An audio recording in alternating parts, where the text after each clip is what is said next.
Tyson steered the patrol car onto First Avenue and gave a small smile at the familiar scene. Summer was in full swing, with the kids out of school and the tourists trickling into town.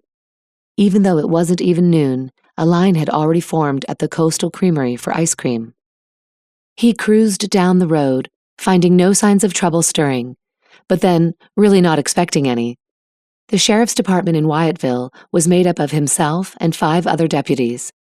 Though the crime rate in town wasn't nearly what it was in the bigger neighboring cities, there were still a handful of calls that came in during the week to keep them busy.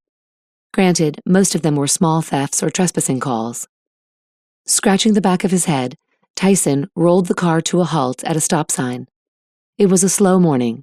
Maybe he should just head back to the station and catch up on some paperwork.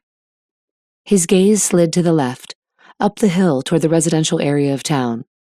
Curiosity simmered in his gut, and he narrowed his eyes, thinking about the Bakeman's old house that had just been rented out for the summer. From everything he'd heard around town, the renter was a woman in her mid-20s. Maybe he ought to stop by and introduce himself. Hell, he pretty much did it whenever somebody new came to stay for a while. And the Bakeman's house wasn't too far from his place, just about a half-mile up a dirt road. They were practically neighbors. The area was probably one of the more isolated places in town. Flipping on the left turn signal, Tyson turned and headed up the hill. No reason why he shouldn't drop on by.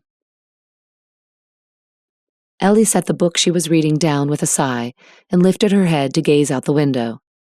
Beyond the hills and trees, there was the faintest hint of blue, the Pacific Ocean. Longing twisted inside her, and she bit her lip. She was so tempted to say screw it all, leave the house she'd rented and go explore the beach. Or the cute little part of downtown she'd only been to once. Good God, anything to get outside. It wasn't that the house was awful or anything.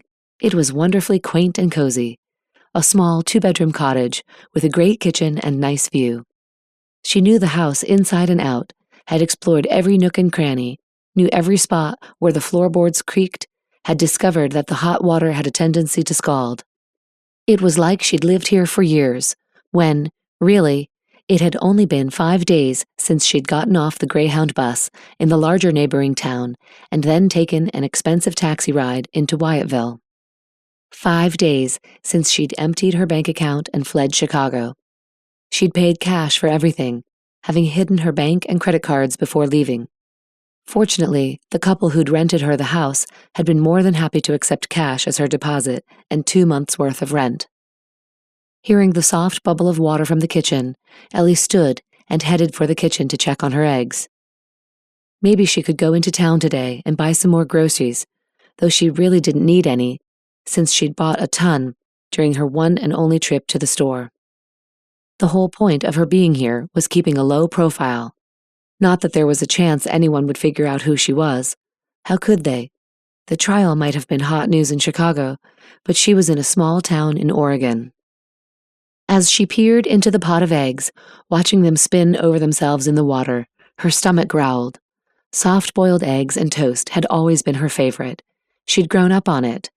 It was good, old-fashioned comfort food, and right now she needed the comfort. Ellie pulled the pot from the burner and was about to reach for a spoon when the sound of crunching tires hit her ears. She stilled and listened carefully, but there was no mistaking the sound. It was a car, and it seemed to be coming down her little dirt road. With the pot still in her hand, she rushed to the window. "Oh my God," she whispered. Her heart slammed against her ribcage, and her mouth went dry. This isn't happening. But the writing on the side of the approaching white car clearly identified it as a sheriff's vehicle. How in the hell had they found her? When a tall man unfurled himself from the car, she stumbled away from the window, her empty stomach churning, and her hands shaking so badly that the water sloshed over the side of the pot, scalding her hand. Shit. Ellie thrust the pot back onto the stove as her head moved from side to side in denial. There was no way she was going back to Chicago. She couldn't testify. She was as good as dead if she got on that witness stand.